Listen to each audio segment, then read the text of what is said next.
irmãos, graça e paz a todos. Estamos aqui para mais uma super dica de leitura para vocês, desse comentário que em nossa língua, em língua portuguesa, são os melhores em se tratando em Antigo Testamento. E por que são os melhores?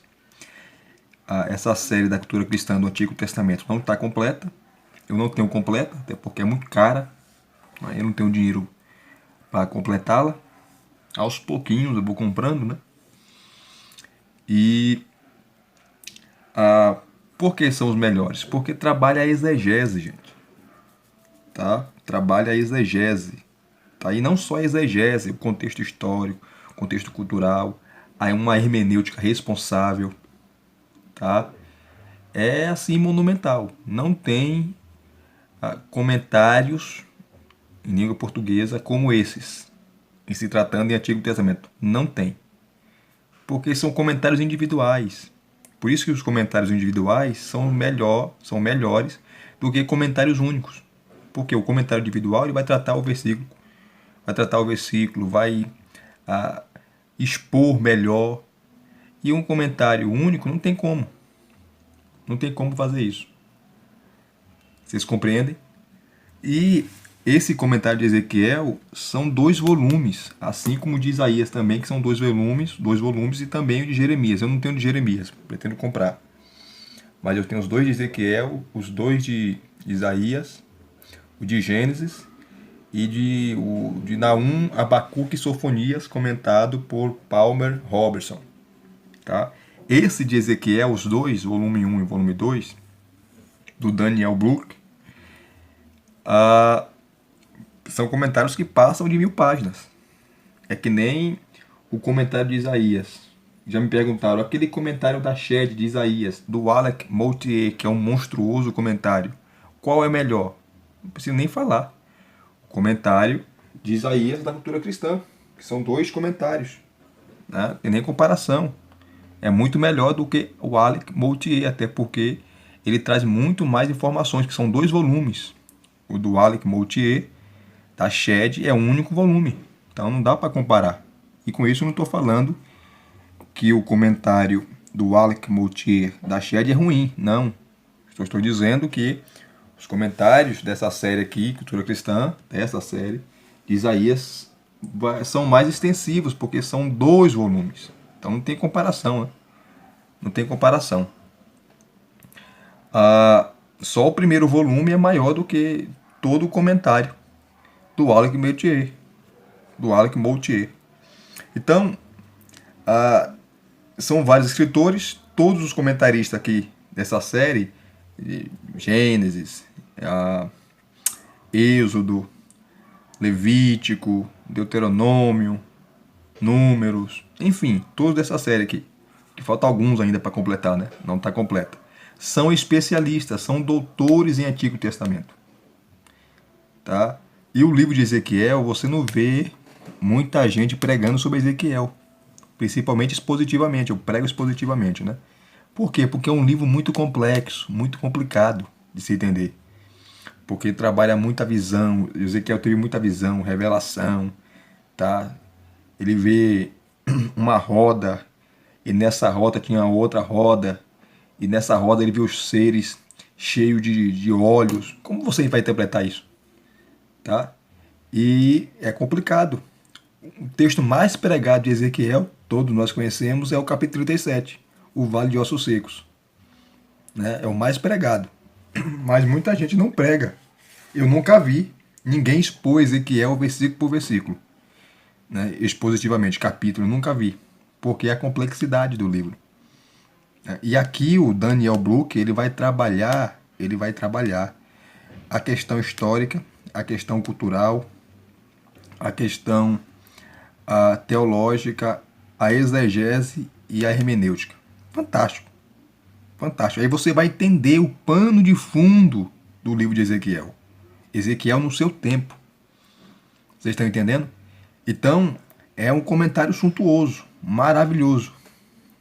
Maravilhoso. E quem é Daniel Bluck? Daniel Bluck simplesmente é um dos maiores eruditos em Antigo Testamento. Doutor em Antigo Testamento, professor do Antigo Testamento, professor de hebraico, tá? Porque um doutor em Antigo Testamento tem que ser um hebraísta, tem que conhecer o hebraico, a língua que eles falavam, né? Então ele dá aula também de hebraico, dá aula também das línguas semíticas, outras línguas também, tá? É um respeitado erudito, assim como o Bruce Waltke, que comentou Gênesis, ok? Então, você vai ler e estudar um livro escrito por um dos maiores eruditos em Antigo Testamento, tá? E vamos aqui, esse é o volume 1, capítulo 1, que vai do capítulo 1 a 24, tá? Vamos lá. Está aqui, ó. A primeira edição é de 2012, tá? Dessa obra da cultura cristã, que é um absurdo as obras da cultura cristã. Eu não sei por que são tão caros assim. O livro nem em capa dura é. Esse livro aqui, se você for comprar o volume 1, deve estar uns R$ 150, 140, só o volume 1. É muito caro. Muito caro. Aí vem o sumário, prefácio do autor, abreviações. E aqui ele vai dar a introdução, uma introdução fantástica, maravilhosa. Por quê? Na introdução, o que é uma introdução? Ele vai te apresentar o conteúdo que ele vai apresentar, que ele vai falar. Então ele vai falar, expor, fazer uma exposição do livro de Ezequiel, a introdução. Tá? Como aqui, ó. Pano de fundo, o mundo de Ezequiel 27. Autor, propósito e métodos. A resposta de Ezequiel 34. Que trata sobre aqueles pastores, né? Que é um texto messiânico. A natureza da profecia e o estilo literário de Ezequiel 43. Vem aqui, ó, parte 4. Texto 63. Parte 5. Ezequiel na tradição judaica e cristã. Depois vem parte 6. A teologia duradoura de Ezequiel. E a parte 7. Bibliografia selecionada que ele usou. As obras, né, que ele consultou. Então, olha só a introdução. Então, ele vai te colocar dentro do livro, né? Vai introduzir o assunto. Aí você vai entender. Depois disso, vem um texto e comentário, tá? Que ele divide em partes, tá? Ele vai dividir aqui em partes. Deixa eu pegar aqui, ó. Praticamente aí, nós temos aqui...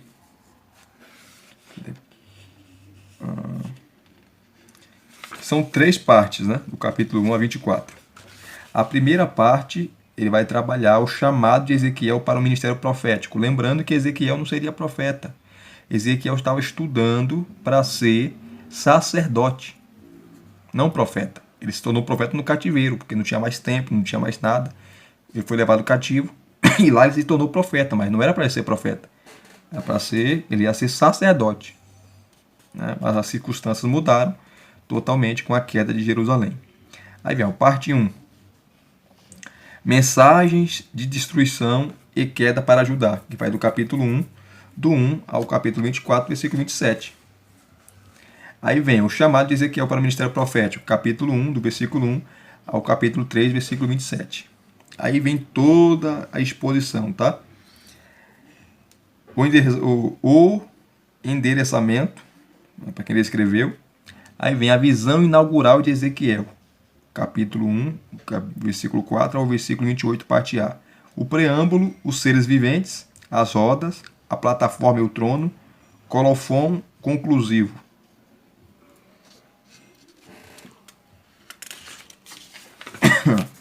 Aí vem comissionamento de Ezequiel, ou a chamada de Ezequiel. Tá? Preâmbulo, o discurso primeiro chamado, a visão do rolo, o segundo discurso de comissionamento. Tá? Aí ele vai trabalhando. Perícope por perícope, parte por parte, versículo por versículo, capítulo por capítulo, comentados exegeticamente. Maravilhoso. Aí vem a parte 2, sinais e visões de infortúnio para Israel e Judá, que está no capítulo 1, versículo 1, vai até o capítulo 11, versículo 25. tá? Aí ele começa a falar aqui, ó. Vai trabalhar. Eu não vou ler para gente ganhar tempo, tá? Aí vem a parte 3, uma coleção de profecias deais contra Israel, que vai do capítulo 12, versículo 1, até o capítulo 24, versículo 27. Tá? Aí vem aqui, ó. Trabalhando toda a perícope, as perícopes, né? Vamos lá. Aqui está o prefácio do autor, que é o Daniel Book, esse grande erudito. Prefácio longo aqui, ó. Aqui tem as abreviações, ok? Vamos lá. Muita coisa aqui que ele vai usar, né? Aqui tá, vou mostrar para vocês aqui, ó, que é o Império Babilônico na época de Nabucodonosor, que é um mapa, tá? Vamos lá. Aí ele começa a introdução, né, o pano de fundo, o mundo de Ezequiel, o ambiente político. Olha como ele começa a introdução. Ezequiel nasceu, deixa eu aproximar mais, né? Deixa eu aproximar mais aqui, ó. Ezequiel nasceu em um mundo turbulento. Os principais personagens do palco do Antigo Oriente Próximo trocavam de papel e nações menores estavam desaparecendo de cena.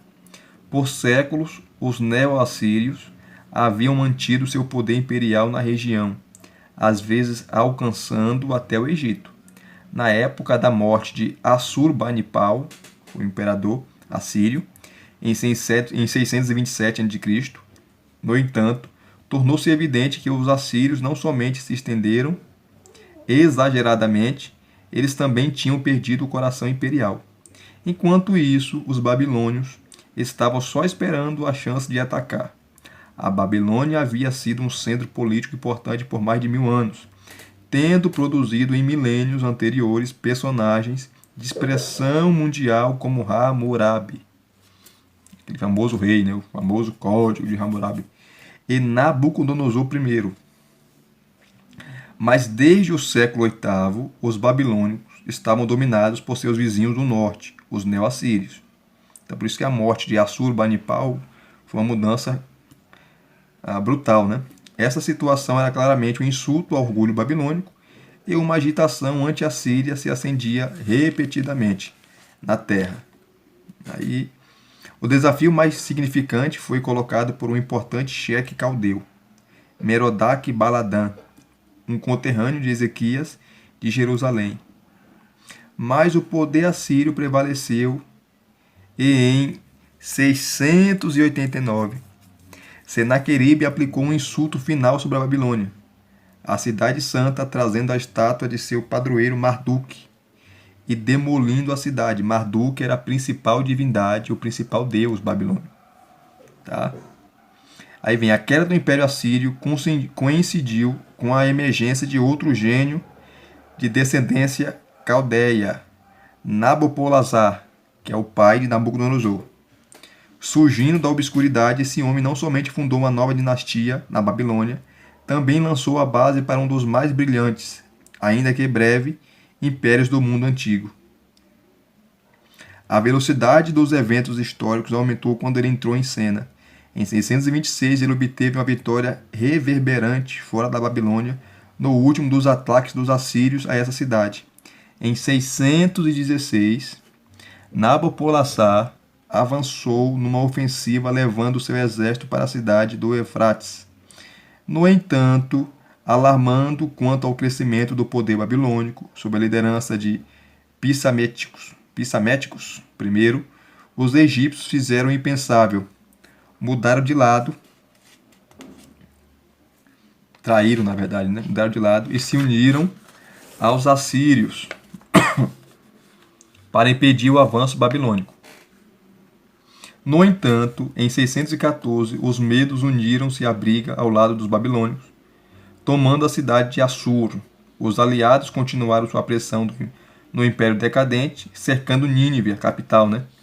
E em 612, em 612, e a derrubando 3 meses depois.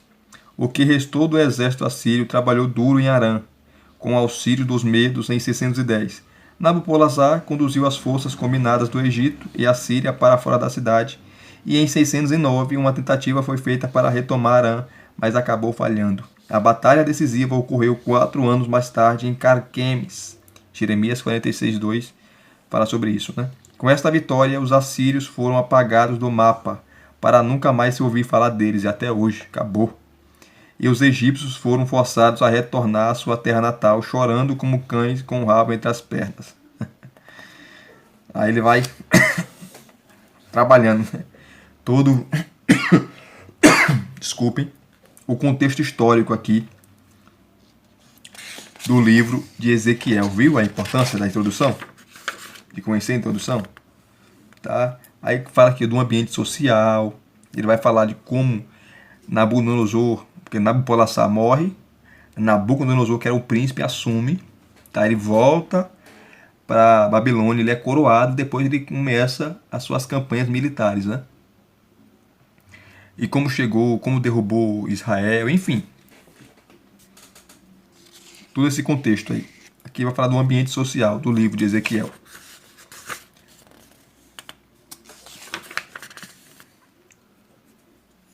Que sempre vai mostrar ilustrações, como esse mapa aqui, ó. Tá? Aí vem o autor, propósito e métodos. A resposta de Ezequiel. O profeta Ezequiel.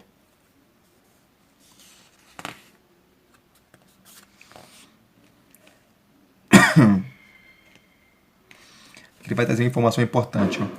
No capítulo 1, versículo 3, Ezequiel é identificado mais precisamente como um sacerdote, o filho de Buzi.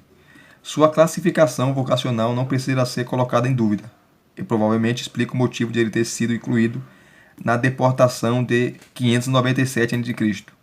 Embora ele pareça não ter assumido responsabilidades sacerdotais antes de seu exílio, sua familiaridade com o templo, a ortodoxia e as formas dos cultos pagãos, a herança espiritual de Israel, especificamente as questões levíticas, sacerdotais, assim como seu interesse pela reconstrução do templo, deixam a impressão de alguém totalmente preparado para a liderança espiritual na tradição do sacerdócio. Ele era muito inteligente, tanto que de todos os profetas ele era o mais capacitado, tá? Mais capacitado, estudado, né? Muito bom.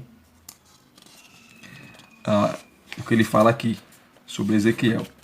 Aí vem a mensagem de Ezequiel, envolvendo seu contexto, os métodos de Ezequiel para falar de julgamento, a linguagem que ele usava, tá? Aqui, ó, como aqui, ó. Discursos de julgamento de vários subtipos. Discursos legais, disputas, discursos figurativos, lamentos, né?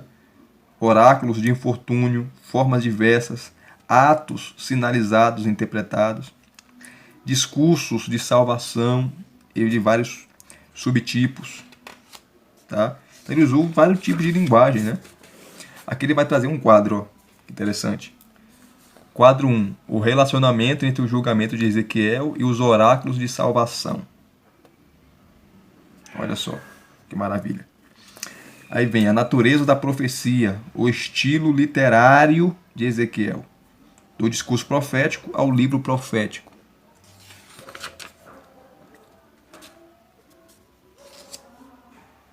Aqui é interessante, ó, os estágios, né? Como aqui, ó. O evento profético, o profeta recebe uma mensagem de Deus. O evento retórico, o profeta transmite essa mensagem à sua audiência. O evento da transcrição, o oráculo é transcrito. O evento narrativo, a narrativa das circunstâncias do evento profético é acrescentada ao oráculo transcrito, criando uma unidade literária completa. 5. O evento da compilação. As unidades literárias são reunidas. Aí vai. Interessante, né? O estilo literário. Deixa eu correr aqui. Datando os oráculos. A perspectiva autobiográfica. Olha só. Interessante. Essa perspectiva autobiográfica. Cadê? Aqui, ó. E aqui ele vai mostrar um quadro, tá? Olha que maravilha. Se vocês estão vendo aí, ó, o quadro que ele vai montar aqui, ó. Que é um ano antes de Cristo, tá? E o texto bíblico. Como aqui, ó. Ano. Texto bíblico. Ó, o ano 640. Texto bíblico. 2 Reis 22:1. Evento histórico. Ascensão de Josias. Experiência de Ezequiel. Aí ele coloca entre parênteses. Talvez o nascimento de Ezequiel. Não tem a data, né? Não tem a data. Aí vem ano 627. Ezequiel, capítulo 1, versículo 1. Não tem um evento histórico, tá? Como aqui, ó. 626, um ano. Nabopolassar vence a Babilônia. Tá? Aí vem trazendo, ó, tá? Todos os eventos históricos. Aqui, ó. E esse quadro, os oráculos datados de Ezequiel no contexto histórico. Tá? Interessante esse quadro aqui, ó. Tudo isso, gente, é introdução. Por isso a importância da introdução. Tá? Que ele traz tudo aqui para vocês. Muita coisa para Ezequiel na tradição judaica e cristã. Tá? Aí o quadro 3, ó. A mensagem e o método de Ezequiel. Tá? O mensageiro de Yahvé. Ele é o atalaia, o profeta verdadeiro, o mensagem encarnado, o visionário, o dramaturgo, o malabarista de parábolas e enigmas, o polêmico, o acusador, e vai. A teologia duradoura de Ezequiel, a visão de Deus. Tá. A visão de Ezequiel quanto ao povo de Deus. Percepção de Ezequiel quanto ao passado de Israel. A percepção de Ezequiel no momento atual de Israel. A percepção de Ezequiel sobre o futuro de Israel. A visão de Ezequiel do Messias. Ele também tem várias profecias messiânicas, né? Capítulo 37, versículo 22 a 25. Capítulo 34. Né? E aqui termina. Aí tem a bibliografia selecionada, as obras que ele usou, né? Nenhuma obra aqui nós temos em português. Infelizmente. Infelizmente, né? Olha o tanto de obra que o camarada consultou. Muita obra, meu Deus. Só sobre Ezequiel, olha só. Olha o tanto de coisa. Aí começa agora, né? A página 100 termina. Página 100 termina. E a parte 1 começa na página 101. Tá? Aquele que vai começar os comentários. Vamos lá? Aqui, o comentário. O chamado de Ezequiel para o ministério profético. Capítulo 1, do versículo 1 até o capítulo 3, versículo 7, que é toda a perícope. Aí ele começa a natureza e desígnio. Começa uma pequena exposição. Para depois comentar. Tá? Dar uma introdução no assunto para depois começar a comentar os versículos. Aí ele começa o endereçamento. Os primeiros versículos, versículo de 1 a 3. Aqui está um texto bíblico e ele começa a comentar. Ok? Vamos lá. Vamos correr aqui. Depois, a segunda parte, a visão inaugural de Ezequiel. Capítulo 1, versículo 4, até o versículo 28, parte A. Natureza e desígnio. Ele começa. Sempre uma exposição da perícope e depois os comentários dos versículos. Ok? E aqui tem as subdivisões, ó. E aqui também tem bastante nota de rodapé, tá? Você vai encontrar. Aí tem as subdivisões, como a introdução, versículo 4. Os seres viventes, vai do versículo 5 a 14. e as rodas, versículos 15 a 21.